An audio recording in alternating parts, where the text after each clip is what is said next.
Après les répliques explosives, voici la critique explosive finalement. avec Léa. C'était explosif ici. C'était explosif.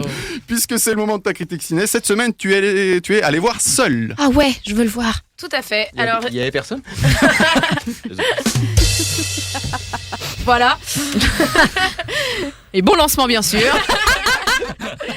Donc Seul, c'est effectivement une adaptation de bande dessinée française à grand succès. C'est pourquoi ce film était attendu au tournant. Donc je vais poser les bases d'emblée parce que je sais que nombreux sont les fans de cette BD et que beaucoup de ces fans sont déçus. Alors je vous le dis, je ne connais pas la BD. Je n'ai jamais lu une seule case et de ce fait, je vais vous parler d'un film à part entière et non d'une adaptation.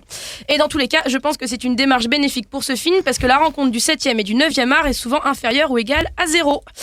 Donc, je vous livre le pitch. Il s'agit de 5 jeunes livrés à eux-mêmes dans une ville après avoir constaté que toute la population s'était volatilisée. Donc, entre kiff, parce que ce sont des adolescents sans adultes quand même, et panique, ils vont bientôt comprendre qu'ils ne sont pas forcément seuls. Oh. Voilà donc un pitch qui m'emballe à mort personnellement et qui est extrêmement bien défendu par 5 adolescents très justes et bien dans leur basket. Les 5 comédiens sont donc au top, peut-être éventuellement à l'exception de Stéphane Bach dont j'avais du mal à comprendre toutes les répliques dû à un petit problème d'articulation. Oh putain. Mais au-delà des comédiens, les personnages sont vraiment intéressants. Ils sont tous différents mais pas forcément stéréotypés. Ils sont différents mais réalistes. Ce sont les gens qu'on a croisés au collège, au lycée. D'ailleurs c'est peut-être nous, peut-être un peu de nous dans chacun, un peu comme une sorte de personnalité éclatée. J'ai moi-même une petite préférence pour le personnage de Leila. Donc c'est l'héroïne. Elle ne force pas, mais tout le monde la suit et lui fait confiance. C'est un leader naturel, une badass comme on les aime, avec une bonne dose de sale caractère, de solitude et de mélancolie. Mais elle est aussi très belle, sans être sexualisée, contrairement à des héroïnes comme Lara Croft avec ses hanches fines et ses gros nichons. Pas besoin de ça pour Leila, elle est sublime même en jean basket et bomber et on apprécie. Mais le véritable point fort de ce film, ce n'est pas son casting, c'est sa mise en scène. David Moreau nous offre une ambiance anxiogène au possible avec suspense et surprise comme on a peu l'habitude d'en voir en France. Ça nous prouve que 1. Il y a encore des réalisateurs français qui ont une véritable personnalité et qui ne s'enferment pas dans un formatage. Je pense bien sûr à James Hutt, mais aussi à Feu Mathieu Kassovitz. Voici donc maintenant David Moreau. Et 2, qu'il y a des producteurs qui osent sortir de leur zone de confort. Et ça, c'est une excellente nouvelle.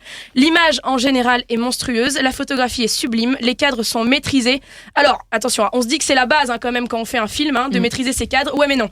Parce qu'en France, c'est tellement rare de soigner ses cadres que je tiens à le préciser quand ils sont bons. Il y en a des très très larges, symétriques à faire bander un maniaque compulsif, qui nous mettent dans une ambiance à la fois mystérieuse et irréelle, car rien dans la vie réelle n'est aussi propre et bien proportionné. Bref, voilà un film français classe, beau et bien mis en scène. Côté scénario, ça tient la route, ça nous passionne, ça nous accroche et ça nous tient en haleine. Mais ça, c'était avant le drame. Il y a un twist et ça se complique sérieusement durant les 15 dernières minutes où tout bascule. Je répète encore une fois que je n'ai pas lu la BD, donc bien évidemment que ce twist est probablement obligatoire à l'adaptation. Excusez-moi, j'ai perdu ma ligne. Donc je ne parle que du film et ce twist m'a forcément déplu. Pourquoi ? Parce que je me suis retrouvée à adorer ce que je pensais être un film. Oui, parce que je l'ai adoré. Alors qu'en fait, durant les 15 dernières minutes, je me rends compte que j'ai adoré l'exposition d'un film. L'exposition, vous savez, c'est quand on pose les bases d'une histoire. Donc c'est très déstabilisant, c'est frustrant, c'est même très irritant. Du coup, voilà un film que j'ai adoré aux 3/4, mais qui me donne ni envie de lire la BD, ni envie de voir la suite. C'est tout de même franchement con.